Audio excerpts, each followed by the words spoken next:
I stand on this rock just to pipe it up. The spy was alive until I piped him up. Seduce me. I'm jumping the sky just to pipe it up. Pipe it up, pipe it up, pipe it up, pipe it up. Hello everyone, my name's Twister, and welcome to TF2.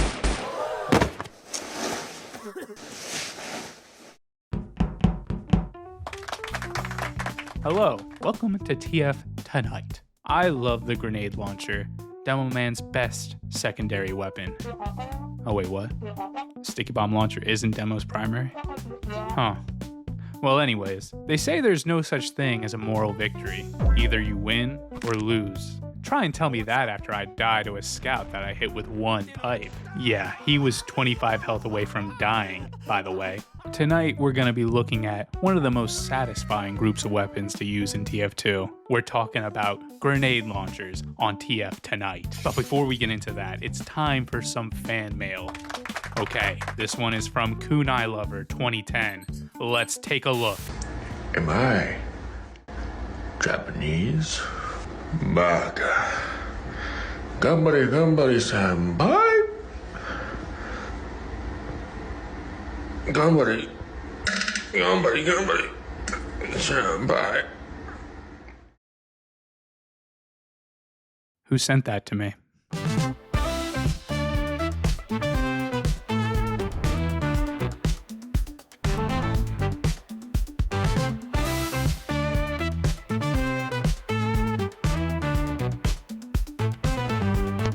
Has this ever happened to you? You say goodbye to your friends and head down the same scary dark alley as usual, when suddenly there's a weird Frenchman standing menacingly in the corner.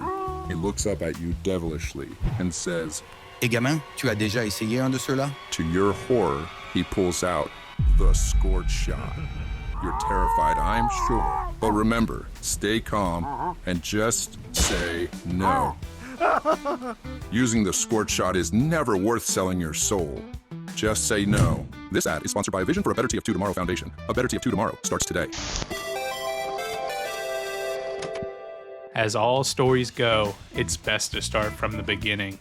Long ago, Big Gabe thought, wouldn't it be cool if there was a weapon in Team Fortress 2 that shot a little glowing pill? The pill would travel through a deep arc and do 100 damage on direct hit. Gabe knew that there were those who were aim challenged though, so he decided to forgive our bad aim and permitted that projectile to explode after a short time if it had missed an enemy. Thus, the grenade launcher was born. And then he made another one that basically does the same thing, but it sounds like a basketball whenever you shoot it because Gabe's a big fan of the NBA. Come on, Sixers! Let's go, Sixers! Come on, baby! That being said, in a game that's no longer getting updates, where hope for a new weapon is essentially non-existent, it is a damn shame that there are weapons that play nearly identical to stock.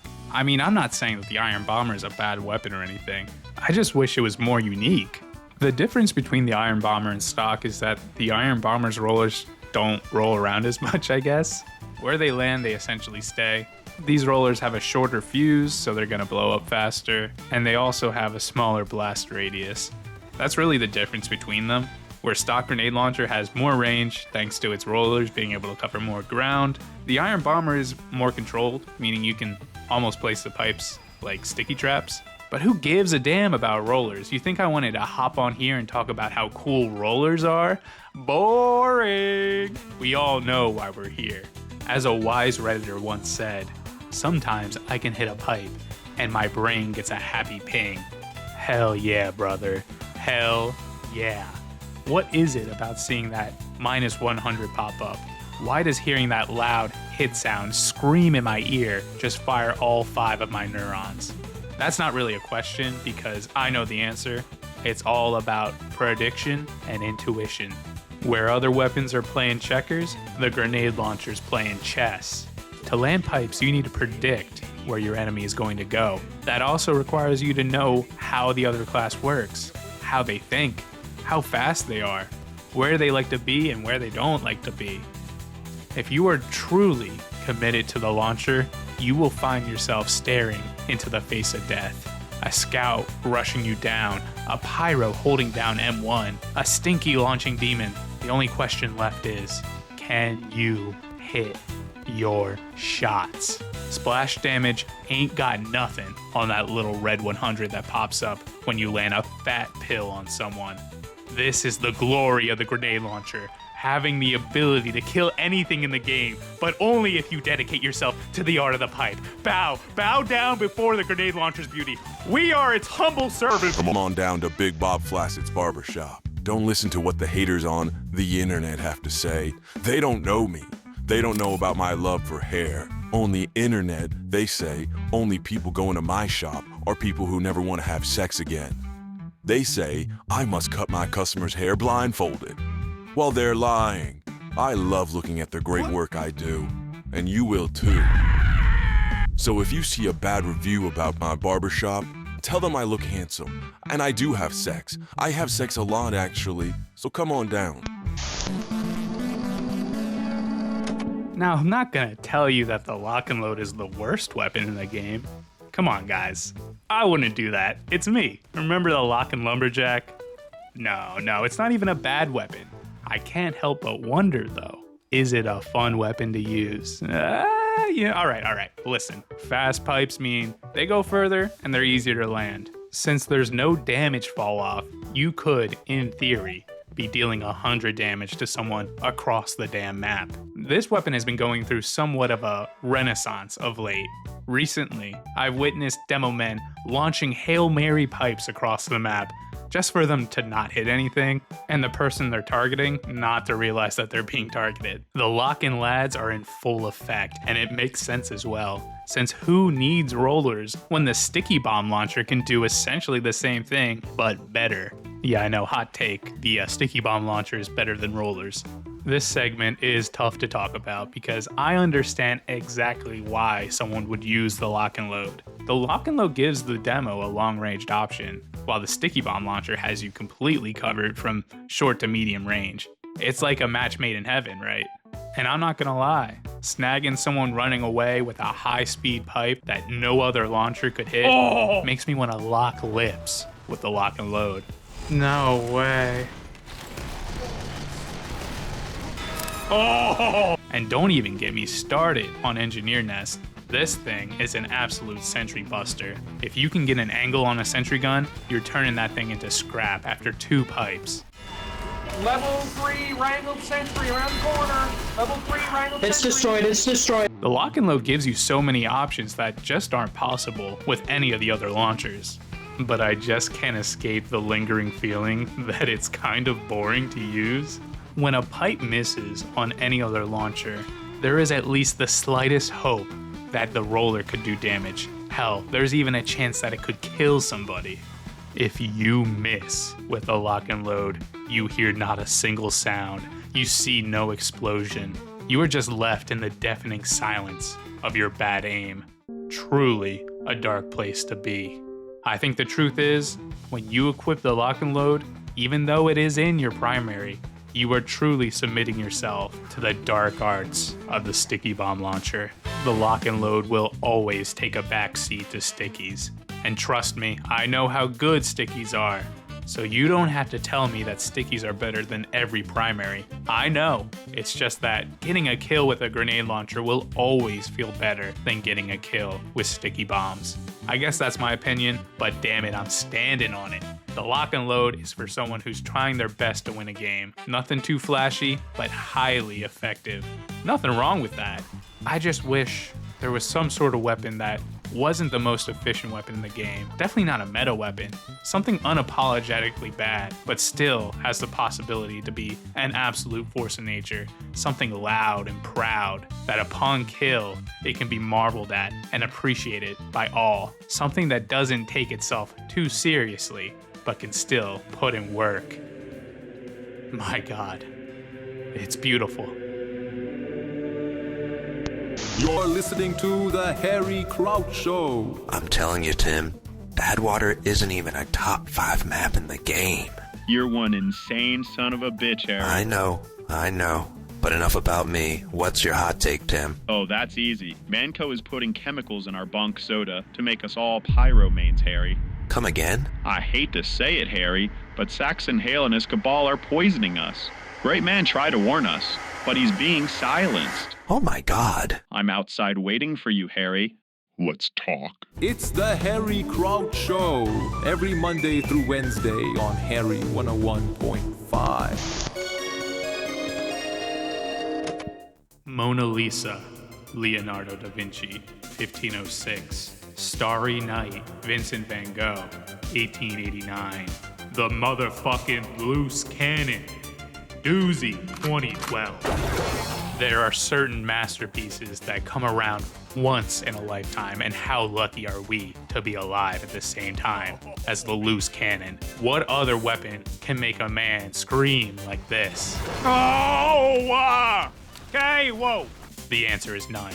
But why does it have me moaning deviously into my poor little microphone? Oh, yeah, baby.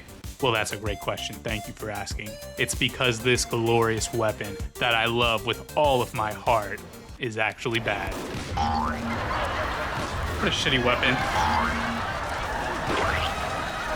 Okay, no, I'm playing. It's not a bad weapon, but it's more of an inefficient weapon. Often, you could get the same results for less work if you stuck with one of the meta launchers like the stock or the Iron Bomber. The Donker doesn't give a fucking nut about efficiency though. The Donker will happily hit an enemy for 50 damage and send them flying to safety. If I had $1 for every time the loose cannon has left me thinking, if I was using stock, that dude would have been dead as hell, I'd be Mr. fucking Beast. Oh baby! Oh baby, a triple. I will say that it has something the others do not. The loose cannon is flashy. Its swag is immeasurable. It's loud and it is proud. If you're not careful around the Donker, it's gonna put your ass on the back of a milk carton. Whenever someone gets double donked, the loose cannon screams to the whole server, I just donked this idiot. Loose cannon, play the funny noise and my life is yours. Speaking of flashy, sticky jumping is cool, but the loose cannon doesn't need a sticky launcher to fly. It doesn't need it. That self-damage can be used to catapult your ass to some unexpected sniper. What are you waving at, bud? Hey, you know what else is flashy? A big ass fucking double donk. Double donking puts the little boys of TF2 in the damn weight room. It's able to do a non-crit maximum of 131 damage. Meaning, Scout, he's literally an infant fetus man. Sniper, you gotta drop and give me 20, little guy. Spy, weight room, baby boy. Engineer, get some protein in you, little fella. Few projectiles can cause as much chaos as a damn bowling ball filled with dynamite. Bodies shatter upon its impressive girth. But the catch still remains. It is not as efficient as the others. It's just as possible to do big boy damage as it is to do pitiful, puny damage. And why is that? Not only do you have to still use that prediction and intuition to land your cannonballs, but now you have to juggle the fuse time as well. You see, each cannonball has a 1-second fuse time. The goal is to have the cannonball hit the target and then explode on them directly, which would be a double donk. It's easier said than done because obviously the person you're shooting at isn't gonna just stand around and let you rub your cannonballs on them. If you hold onto the fire button too long, you're gonna get a mouthful of your own ball, which isn't gonna make any of us happy. This added little skill check of the fuse management is nothing to scoff at. Someone who knows how to properly move their puppies in the game can be incredibly difficult to donk. But when you do, there ain't nothing like it on this damn bench of an earth. God, would you look at that? Holy shit. Whoa, what the hell? If there was ever a weapon that captured the spirit of TF2, I think it is the loose cannon. One of the silliest weapons I've ever laid my peepers on. There's a lot of skill involved though, and luck can always come through and carry you home. It's loud and it's proud, but it should never be taken too seriously. Truly, it is the spirit of Team Fortress 2. How about that? Grenade launchers in Team Fortress 2 sure do got me feeling things I never thought pixels on a screen could make me feel. I am truly so interested in launchers because they will always be compared to stickies. It's unavoidable. The sticky bomb launcher is one of, if not the, best weapon in the game. So for someone to drop it and just focus on the grenade launcher, there's gotta be something pretty special about it. Just like any weapon in the game, the more you use the grenade launcher, the better you get. It's not rocket science, but man, does it feel good. Also, I couldn't find a way to naturally put this into the video, so I'm just gonna clumsily brute force it in at the end. But during the time I was using the grenade launchers, I figured out how good the sticky jumper and skull cutter is. Dear God, this was so much fun to use. Descending from the heavens with one of the deadliest weapons in the game is a wild fucking ride. Like, look at this dude.